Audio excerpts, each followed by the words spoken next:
All right. Hello. Hi, everyone. Jonathan Haberkorn here from Accelerators Organization. I am happy to be here to be one of your mentors and help answer some of the questions that are coming in. I've been a longtime member of Accelerators Organization.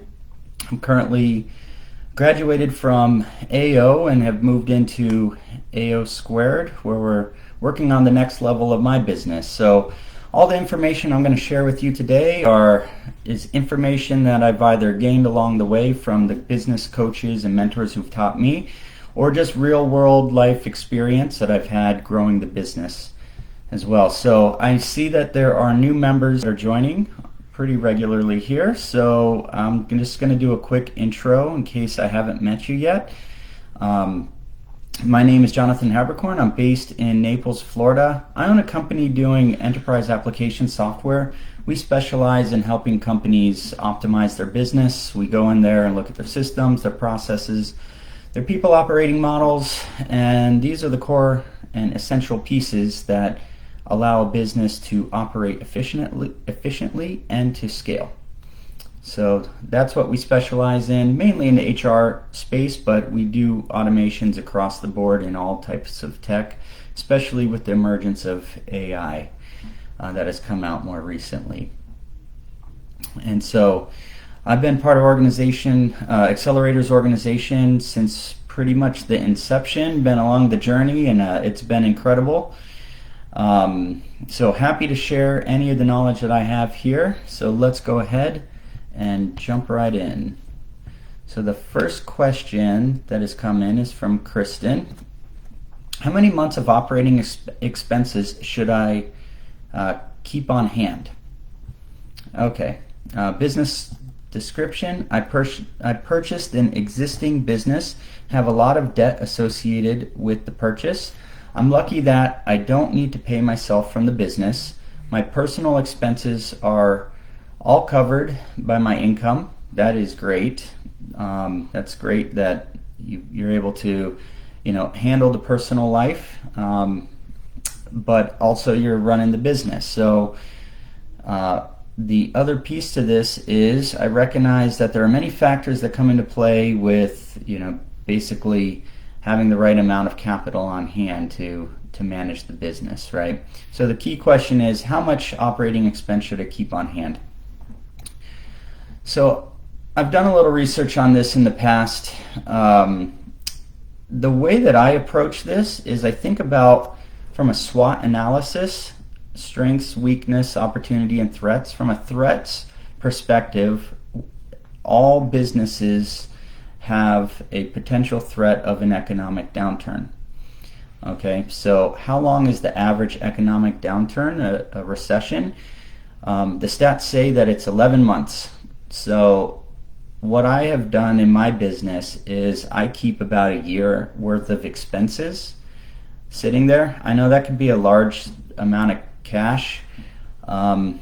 Everybody has kind of a different preference, but my logic behind it was that if there is an economic downturn, I have bills to pay, I've got teammates that I need to keep around. I don't want to just necessarily go lay a bunch of people off right away. And so to weather through that, if the average is about 11 months, I said, all right, well, there are many things I can do along the way to keep business running and continue to generate capital. But in the event there's some really bad scenario, let's talk about 2020, that really had an effect on a lot of businesses. So in that type of scenario, I want to have enough cash on hand. Okay, so that's what I do, and I use some stats behind it to make an educated decision on that. I actually keep more than that in my business, but after evaluating it, I feel like that's probably the right amount for me. Okay, so think about that from your business. Think about what's your run rate. Every month you have an operating expenses. If you have that sitting in like a high yield savings, you can at least be generating some cash on that. Right now you can get up to about 5%. So that's pretty good. And it's a safe way to store some cash and continue to generate some capital. So think about it, see if that makes sense for you. Hopefully that helps. Okay, we're going to move on to the next question. The next question is from Erica Stokes. And the question is, how do you organize your workday effectively? Okay, I've tried creating systems from scratch, but it's very hard. I believe it's hard because I'm not aware of all the tools that are effective in a successful business. And if I am, I'm unaware of it myself. Okay. I want to learn how to prioritize the important things in my business so that I can feel that I'm making 1% progress each day. And right now I'm feeling lost. Okay. I feel like this is an area I have a lot of experience in, so I will share what I know. Workload management and managing your time. There is a lot that goes into this. As business owners, we're getting pulled in many different directions. Often the times it's like, okay, what is the top priority? How should I be spending my time? There's, when we wear a lot of hats, then there's always something to do. All right, so how do you manage that? So first thing is there's really two different types of tools that I use. One is the calendar, and the other is just a list. There's lots of softwares that can help manage that, help manage a list. And I'll go through those in a second, but essentially you need time and you need actions. Okay. So there are many free ways you can manage that. I mean, you can get on Google, there's Google Calendar.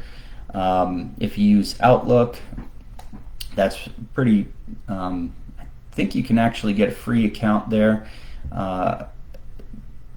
Free options are always good, as you're continuing to grow, but there are some more advanced paid options as well in case you're in that area of your business, which is like getting into project management and, like really nitty-gritty level of details to execute your work. So, but to simply manage it, you can use a calendar and you can use your like a task list. I personally use Microsoft To Do for my tasks. This is tied directly into some of the other Microsoft tools that I'm using, like Project, and they have a new one called Planner. And so I think the to-dos are actually free as well. So as long as you have a Microsoft account, which is, you just log on to your Microsoft computer. I don't know if they have it for Mac, but at least on Microsoft you can use it for free. Okay, so that's the simple part. The tools are the simple part. What we're really talking about here is behavioral challenges, and being able to, prioritize and focus the work. Okay, so how do you do that? So I carve out time, and give me 1 second here. Okay, I carve out time on my calendar every Sunday. So every Sunday at 5 p.m. it's my time to really think about the week ahead. I take the list of all the things that I have going on. It's not always initially organized. It's just a placeholder. I just know I got to get all these whatever X things done, so they're all in one spot. That's my to-do list. Okay, and throughout the week, I'm just constantly adding to that. And then on Sunday, I sit down and I look at that and I say, okay, what needs to get done? What's my priorities for the week? And I look at that and I start to take them off of that to-do list and find places in my calendar to get that done. There are many items that don't make it to the calendar. For those, I look to delegate that as much as possible. If it needs to get done in a certain amount of time, I'll either raise it up in my priority list or I'll find somebody that can help support me with that. Okay, but what we're talking about here is a behavioral component. Taking time to sit down on whatever day of the week that you want to do it and think through that list and carve out that time for it, that is a behavioral piece. So you go and sit down to do that thing. Now, the second behavioral part is, because you've put this on the calendar, how well do you follow your schedule on the calendar? Okay. I also not only just have the business piece, but I've merged my personal piece in there too, because it's one life, only X amount of time in the day. So I look at the calendar and I have both the personal things and I've got the business things all on there, and I can manage my day better as a result of that. Okay, that's just for my own management. Depending on your business, if you've got employees, you got to manage your employees and actions, business cycles that you may potentially have with them, executing the work that needs to get done, especially if you're a service-based business. There's business cycles like performance reviews and other things. So you got to be able to organize these things all in a logical sequence. So I look at it pretty much weekly, but if you zoom out, I'm also looking quarterly. Every quarter, I have a business check-in with me and my business partner. If it's just you as the owner, you need to schedule some time every quarter, be looking at your quarterly goals. Am I moving towards these things? This really helps shape the perspective and the actions that need to continue to be driven forward. It's because you can look at your annual goals, you can subdivide them down into quarterly goals, and then subdivide that down by the week. Okay, this is how I do it. I know people who, so I'm a planner. I love to plan. That level of organization it's helped me out a lot, and it brings a lot of clarity to me. Depending on your personal style and preference, you may not need to be as rigid as that. So I know people who run businesses, they just have a simple to-do list, and every day they're just working off the to-do list. So there is a style and preference that you may want to incorporate depending on your personality type, okay? But in general, you will need to have some degrees of organization in order to get things done. And I find it very helpful to first look at my calendar, block that time off every Sunday, plan out the week ahead, and my week goes so much more smoother. And I noticed actually through iterations of that, when I don't do that, my week starts going all over the place. I feel lost. You mentioned here, and right now I feel lost. I feel lost when I don't sit down and intentionally plan out what needs to be happening throughout my days. Okay, so you can use some free tools. Just go, if you have a Google account, you can use that. There's Google Tasks, there's Google Calendar. If you use Microsoft, you got all the same tools there. There's more advanced stuff. If you don't like technology, you don't even need to use these technology tools. You can use a simple pen and paper and just a printed out calendar, and you can carry around a notebook if that's your style too. But most importantly, it's the behavioral actions. Again, all of these are different tools. What is the mindset and behavior that will drive you to organize your work effectively? Put that on the calendar, okay? All right. Hopefully that is helpful for you, and feel free to come back if you have any questions. All right. Next is Erica again. Okay, how do you reignite day one within yourself so that you can get back to the day one grind? Okay, I'm looking for a way to cultivate that passion again moving forward in my week. I'm searching to recreate that feeling that drives you to do more than you thought you could. Okay, yeah, that excitement when you get going with your business. In the beginning parts, it's like yes, and then the difficult parts start coming, and then you feel in the grind, and you're like, wait, is this really as fun as I thought it was when I first started? And it can be, as long as you're following your passion. It can be. There's going to be some grind for sure, especially that 0 to a million, where it's a lot of work to get there. Right? But worth it. It's completely worth it to do it. You have to keep that in mind. Okay, but your question here is, I'm searching to recreate that feeling that drives you to do more than you thought you could. So you're talking about inspiration, right? How do you feel inspired? How do you continue to feel inspired regularly? So one of the things that I do is, again, I'm quite a planner. I love to look at my goals and track, am I getting closer to those things? Am I not? And because our goals are focused on a future looking thing that is exciting, then, and hopefully your goals are, big enough and exciting enough that it really makes you feel that, even when you have some kind of grind, right? But for me, when I do a regular check-in quarterly, and I just kind of zoom out of the business a bit and I look at it again, I say, okay, I am making progress here. Sometimes it's hard to see. In the day in, day out, you feel the grind, you're just feeling the emotions, feeling the things, dealing with the challenges and the growth. But taking time to zoom out and look at that and say, okay, over the last 90 days, there has been some pretty significant progress. I just couldn't see it. I couldn't see it because I was so focused week by week or even day by day, sometimes down by the hour, right? So taking time to review over that, inventory it with yourself and say, yep, I'm getting closer.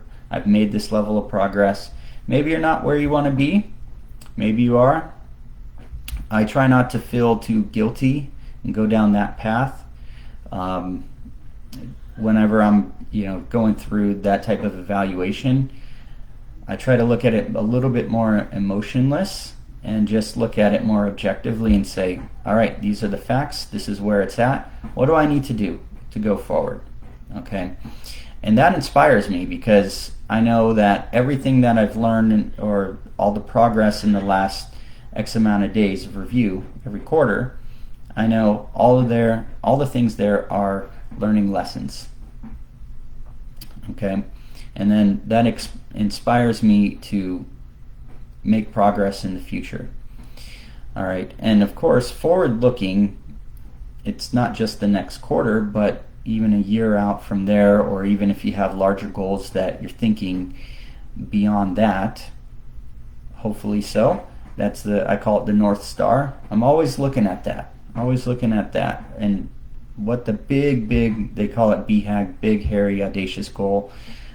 Just thinking something so huge that it just inspires me that I want to continue to work towards that, even though I may not be there or may be in a far distance, or it may even change in the future, right? But that's the part that inspires me. Okay, the other part to this is I have a saying that I've just realized over time, which is necessity breeds ingenuity. So if you're feeling that you're unmotivated or that you're trying to search for how to feel that way that you did initially when you started your business, that excitement, that feeling, let this be the leveraging point for you. Okay, this is a necessity. Find whenever you're in that kind of mindset, I always find that creative things emerge that maybe I wouldn't have otherwise seen because I was put into a pressure point where something really needed to happen, and either quickly or something that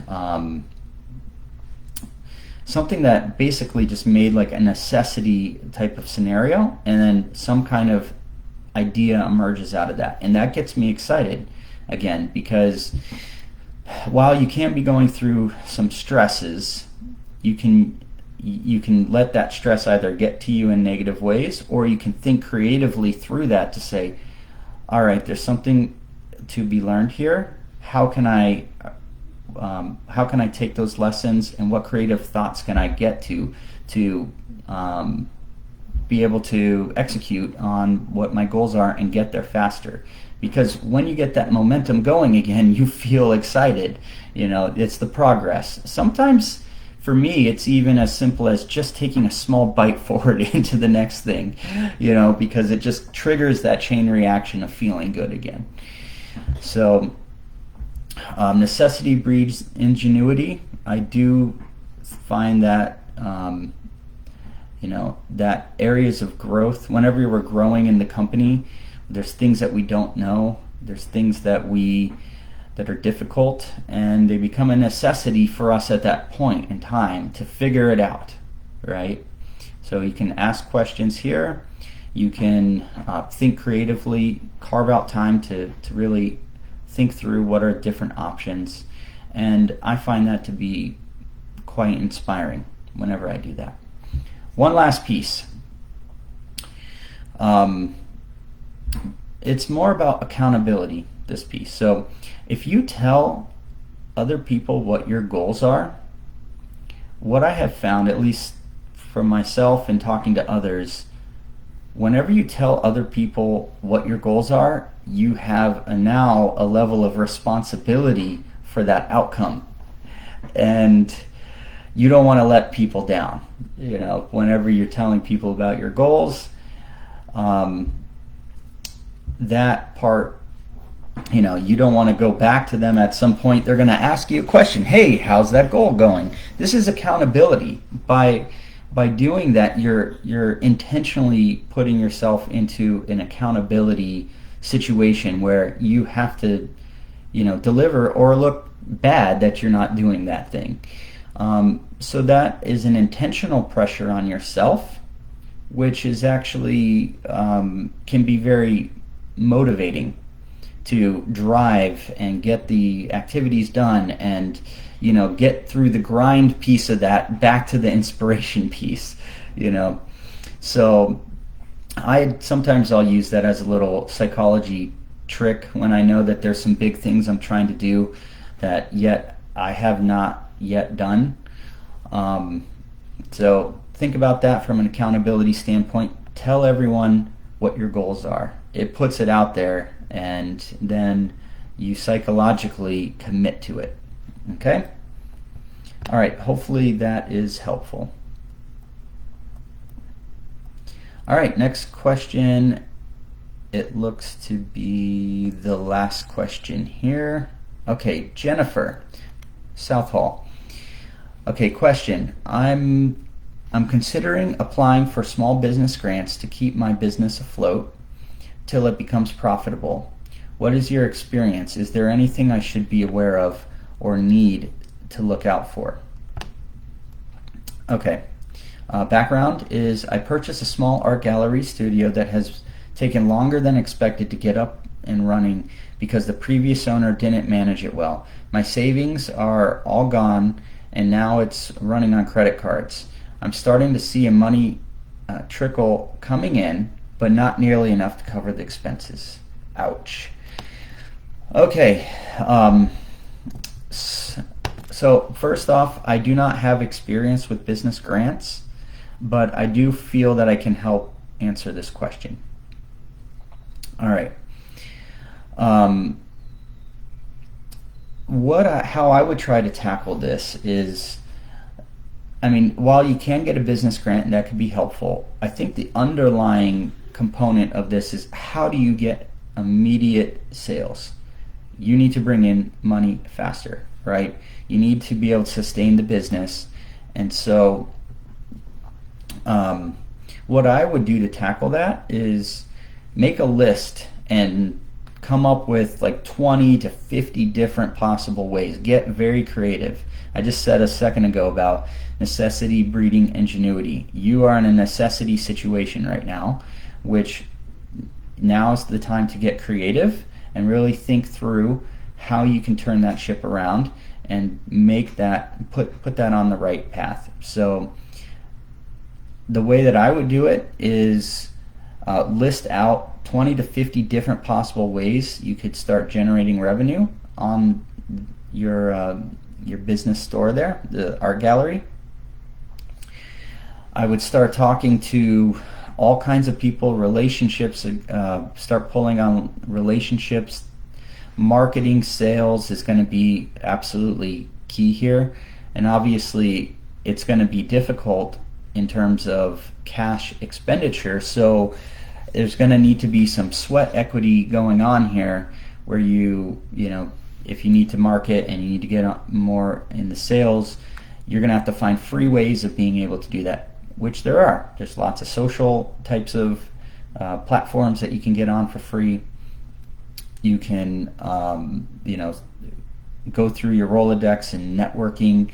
If you're on LinkedIn, start connecting with people, building those relationships, and then, you know, thinking about sales in which you could potentially kickstart more sales going on. So potentially maybe a discount rate if that's possible, or, you know, think creatively around what is it that you can do to help generate sales. Are there alliances that you can also connect to, where, you know, you could support them and they would support you? Is there some kind of way that you can work out a relationship? There, you know, as you get creative with that, and I intentionally said 20 to 50 or more, just because maybe the first 10 that you come up with are going to be the easy ones, right? Probably the most obvious ones. That may not be the best one. If you keep pushing past that first 10 or the most obvious ones, then you're really starting to think creatively, right? The obvious answer may not be the right one there for you. And new ideas will emerge about how you can, you know, solve this problem, and from there you'll be able to, you know, really parse through it and take a stone that you may not have thought of and find a new idea underneath of that. Okay, so that's what I would do. I know that when revenue is difficult, or it's, you know, there's tough times with generating sales, it really puts a hamper on the mind. So I would also say to, or at least what I have done in the past in difficult situations, going to find a place to clear my head. I do meditate on a regular basis. I found that to be helpful. So I can, when I'm in the mindset of a problem and I can't, like, you know, that it's not going to get solved immediately, it's something that can continue to wear on me. And so I'll look at that from more of a like a way just to clear my head so I can think clearly and come up with creative ideas to execute on so I can solve those problems. Okay, so that might be something worth exploring as well. To take a mental health day and or, you know, on a regular basis, take time for yourself to clear the mind, and know that it is possible. All you got to do is look around and see, are there others that are already doing what you're doing? And it sounds to me, yes. I mean, I know at least locally here in Naples, there are lots of small art galleries and studios all around, and very prominent areas. And you know, so it's possible to get to that level and to manage a business and continue to grow your studio there. But you're going to have to be creative. So I do recommend that. Come up with the 20, 50 different ways. Go through it and really take the time to think about it. Also, if you need help with that, sometimes being part of a group where, you know, because you're in the mindset that you're in, but somebody from a different perspective might be able to see something different, which is ideas may emerge that you didn't think of. So you may sit with maybe 4 or 5 people and go through that exercise together. Okay, asking business owners, other business owners will absolutely help you. I mean, there's lots of people in Accelerators organization here. You could easily just put a post and say, support Saturday, guys, I need to come up with ideas to immediately do this. I need to turn the ship around. I need some help. And I'm sure you're going to get a bunch of people that want to help, because we're all in this boat together, right? We're all growing our businesses. We know what it's like. There's difficult times. And we also know that And this is why I'm in a forum group, multiple forum groups, to get just that, where we can have a diversity of perspective around different business scenarios and be able to help each other through those things. So you're in the right place. You're asking this question. I would recommend that you do a support Saturday, and you can get a pool of people together, and we'll all help with coming up with different scenarios for you and different ways you might be able to immediately turn that around. Okay? I know that there will be other mentors that will be answering this question as well, so you're already on the path. You're going to get a diversity of thought from just by submitting this question. But if you need to have a more focused session on that, where it's just going through very specific, listing out 20, 50 different ways, you can absolutely do that. Okay? All right. Hang in there, Jennifer. We've been through there, and we know it can be difficult, but it is possible to manage through that. So hang in there. Okay, so that is it. I want to say thanks to everyone. Keep submitting your questions, and we're here to help support you. Thank you, everyone.